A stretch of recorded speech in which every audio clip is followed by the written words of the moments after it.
Eto guys, ituro ko sa inyo kung paano nga ang pag-crossbreed ng eggplant sa grapes. Una lamang nga yung naglagay tayo ng kaunting gamot at pagkatapos nga ilagay na nga natin itong grapes.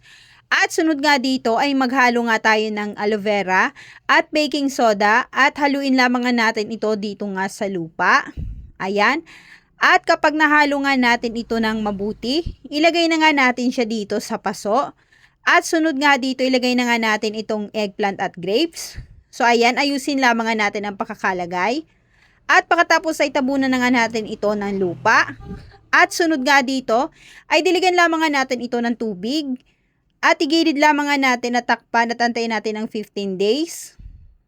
So after 15 days nga, ayan 'di ba? So nagkaroon na nga siya ng mga dahon.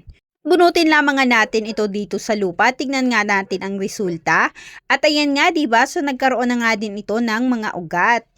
So after 130 days nga, ito na nga ang kanyang mga bunga.